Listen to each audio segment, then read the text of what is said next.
Here are 10 underrated Yu-Gi-Oh decks that you can try out this summer. There are even deck profiles to go along with each one. So without further ado, here we go. The first deck is Frogs. Frogs are a deceptive deck with a lot of recurrence. Using cards like Swap Frog, you can quickly fill the graveyard with your Ronin Totems and Treeborn Frogs, which then get to come back and be used as tribute fodder or Xyz material. The best part about this deck is how many different variants there are. You can run classic Frog Monarchs with Treeborn fueling your Caius and Ryza plays, or more powerful tributes like Mobius the Mega Monarch and Obelisk the Tormentor. There's also Sea Lancer, which combines Poison Draw Frog and Dupe Frog to generate all sorts of pluses, or, if you like Xyz, you can use Lemuria, the field spell, along with Rodent Totems for constant high-rank Xyz. The next deck is Archfiends. Archfiends are actually a really old archetype, but some recent supports made them a surprisingly capable deck.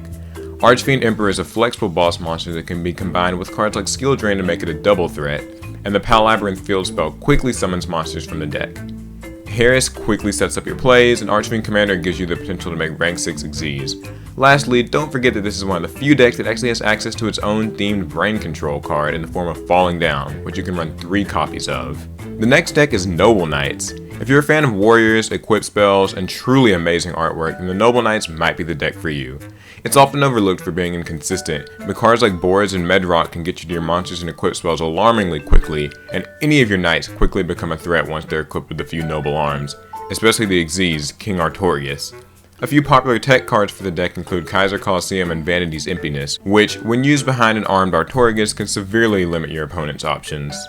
The next deck is Gishki. If you like ritual monsters, Gishki provides some of the best in the business. The low-level Gishki monsters like Abyss, Shadow, and Vision can quickly search for your ritual monsters and spells, and make summoning the rituals a painless experience.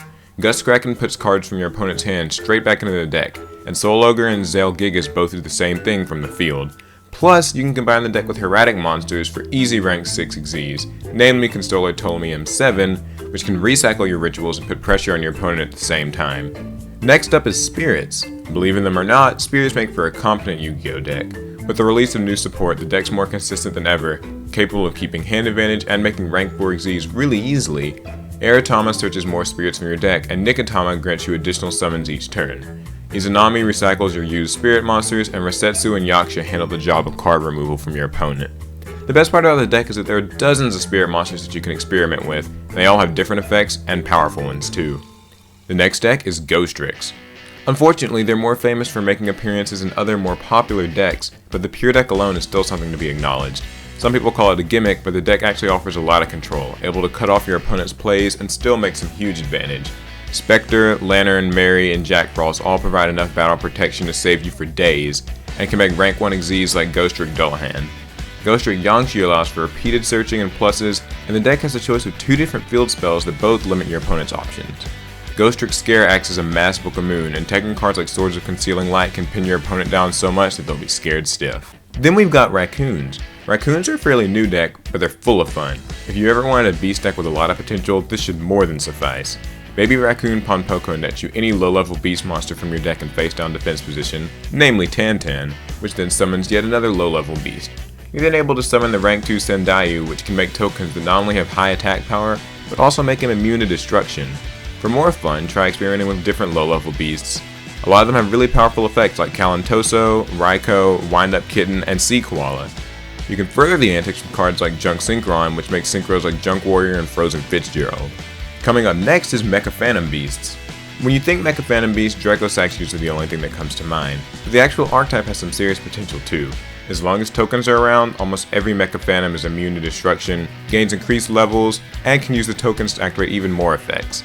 Mega Raptor searches more monsters from your deck, and Hamstrat can even summon monsters from your graveyard. You can make Xyz as high as rank 10 really easily, and if you thought Dracosack was powerful before, just wait until you use it with home field advantage. The next deck is Ninjas. They aren't very known, but they are very potent. Grandmaster Hanzo searches any of your ninjutsu arts when it's normal summoned, or any of your ninja monsters when it's flip or special summoned.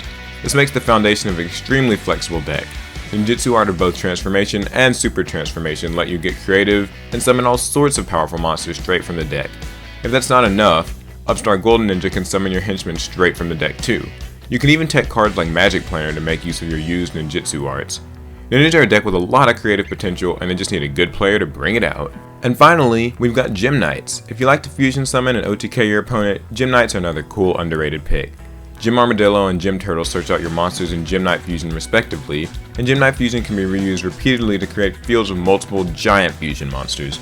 Gym Knight Prismara clears the field of threats, Amethyst gets rid of spells and traps, and Citrine ensures that your game-ending push doesn't face any opposition. The best part about the deck is you can use all sorts of creative engines to fuel your fusion summons. Try out cards like Rescue Rabbit or Volcanic Shell to keep monster presence, and cards like Different Dimension Reincarnation to keep the plays coming. Gym Knights are a deck that effectively lets you do it your way when you OTK. So those are 10 cool underrated decks that you can try out this summer, especially with the new format happening just around the corner. If you think of any other cool decks, leave them in the comments, and be sure to check out the deck profiles that I provided for each of these other decks that I listed.